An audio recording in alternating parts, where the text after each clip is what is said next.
چیخے جا رہا, ٹرکے پہ جا رہا, راستوں کے راستے بند کر رہا, اور اللہ کا بندہ نہ عصر نہ مغرب نہ عشاء. بھائی عصر بھی نہیں پڑھا, مغرب بھی نہیں پڑھا, عشاء بھی نہیں پڑھا. بھائی یہ کیا کرنے کی ضرورت ہے؟ ارے بھائی یہ کیا کرنے کی ضرورت ہے؟ کیا ملے گا اس میں؟ کیا اس سے حضرت حسین کی روح خوش ہو جائے گی؟ ارے کہو نا, ساتھ میں کہو, حضرت حسین کی روح خوش ہوگی؟ کیا ان کی ماں فاطمہ کی روح خوش ہوگی؟ کیا ان کے ابا علی کی روح خوش ہوگی؟ اور کیا ان کے نانا سرکار دو عالم صلی اللہ علیہ وسلم مدینہ پاک میں آرام کرتے ہیں, کیا ان کی روح خوش ہوگی؟ ارے مدینہ پاک میں وہ اپنی قبر مبارک میں کہتے ہوں گے کہ جھوٹ بولنا تھا, کسی اور کا نام لے کر بولتا, میرا نواسا ملا تھا جھوٹ بولنے کے لیے. ہم بیمار ہوتے ہیں, فکر گھروں میں ہوتی ہے, ہم محلے میں ہوتی ہے, علاقے میں ہوتی ہے, لیکن اللہ نے فرمایا میرے نبی کا نواسا جب زمین پر بیمار ہوتا ہے تو فکر زمین پر نہیں, فکر آسمان پر ہونا شروع ہو جاتی ہے. بتاؤ حضرت حسین سے بڑھ کر کسی کا مقام ہوگا؟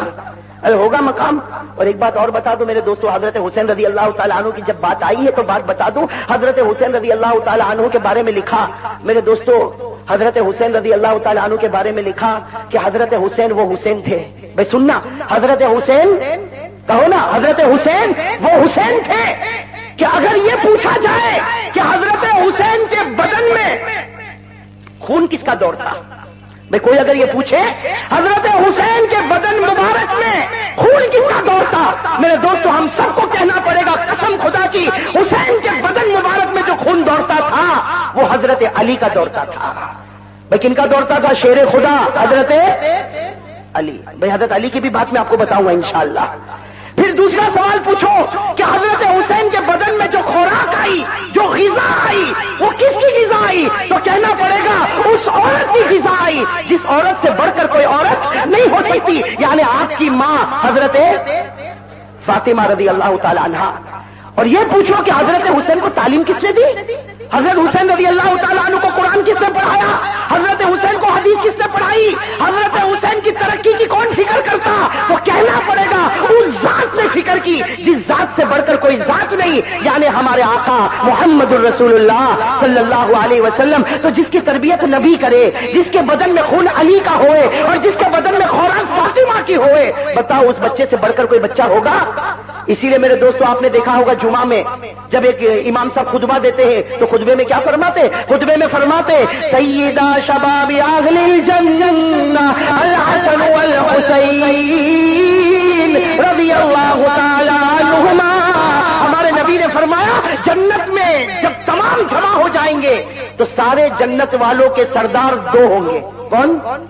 حضرت حسن اور حضرت حسین. بتاؤ جنت کا سرٹیفکیٹ مل گیا کہ نہیں مل گیا؟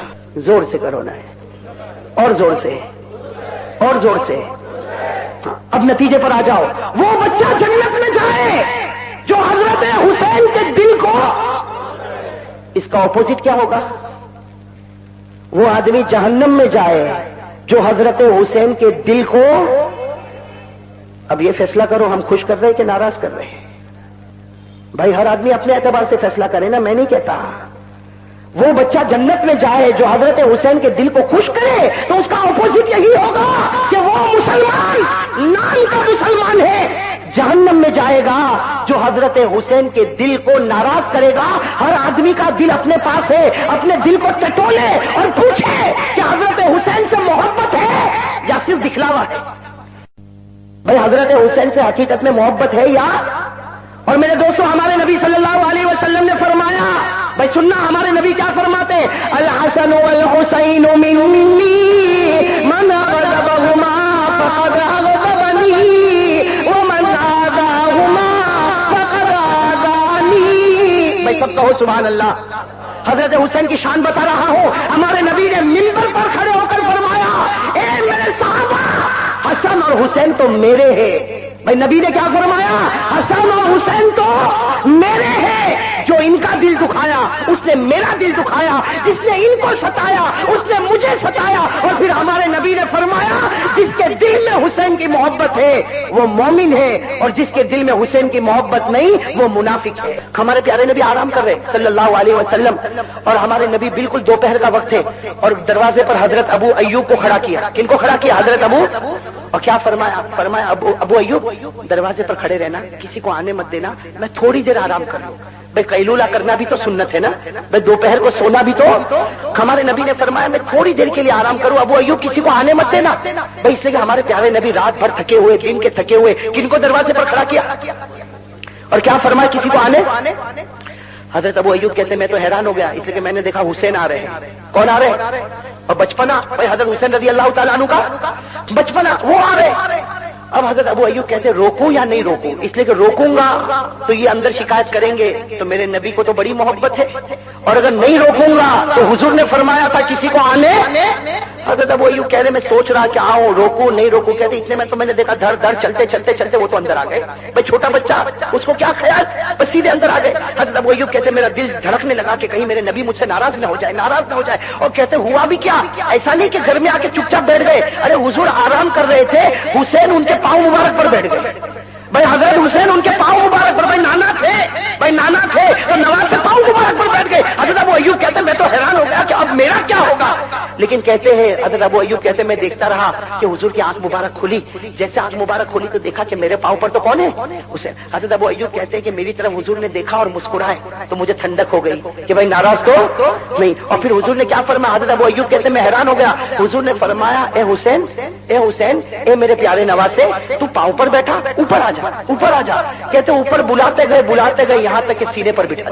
کہاں بٹھایا، کیوں؟ امت کو بتانا تھا کہ میرے حسین کی جگہ میرا پاؤں نہیں، میرے حسین کی جگہ میرا دل رکھا ہوا ہے. بھائی میرے حسین کی جگہ میرا پاؤں نہیں، حسین کی جگہ میرا دل رکھا. اور پھر ہمارے نبی نے فرمایا میرے پیارے حسین اپنا منہ کھولو. حضرت حسین چھوٹے بچے نے کہتے اپنا منہ کھولا تو حضور نے اپنا مبارک تھوک حضرت حسین کے منہ میں رکھ دیا. بھائی حضور نے اپنا مبارک لعاب، اپنا مبارک تھوک حضرت حسین کے منہ میں رکھا اور کہا کہ حسین ایک زمانہ آئے گا تو امتحان میں ہوگا، کامیاب ہو جانا، حوض کوثر پر تیری میری ملاقات ہو جائے گی. میرے دوستو وہ امتحان آیا میدان کربلا میں، آیا نا امتحان. کہاں پر آیا امتحان؟ لیکن میرے دوستو آپ بالکل جم کے بیٹھنا، میں ایک بہت امپورٹنٹ بات بتا کر بات ختم کروں گا. حضرت حسین رضی اللہ تعالی عنہ، بھائی سب کہو رضی اللہ تعالی عنہ.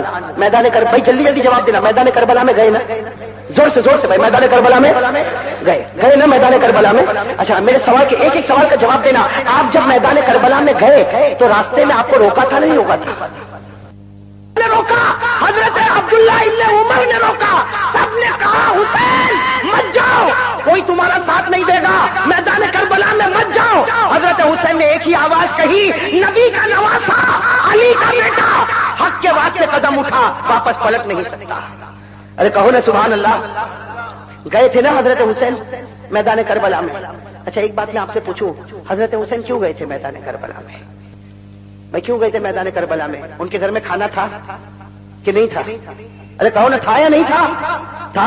ارے میرے دوستوں کتاب پڑھو، حضرت حسین کے پاس دولت تھی، مال تھا، بیوی تھی، بچے تھے، مکہ میں پراپرٹی تھی، مدینے میں پراپرٹی تھی. مکے کی نمازیں پڑھ سکتے تھے، مدینے میں نمازیں پڑھ سکتے تھے، لیکن مکہ بھی چھوڑا، مدینہ بھی چھوڑا، پراپرٹی بھی چھوڑی، جائیداد بھی چھوڑا، اور بیوی اور بچوں کو لے کر میدان کربلا میں آئے. کیوں آئے؟ صرف اس لیے آئے کہ گناہ ہوتا ہے، حسین سب برداشت کرے گا لیکن زمین پر گناہ کو کبھی برداشت نہیں کرے گا. بھائی اسی لیے تو آئے.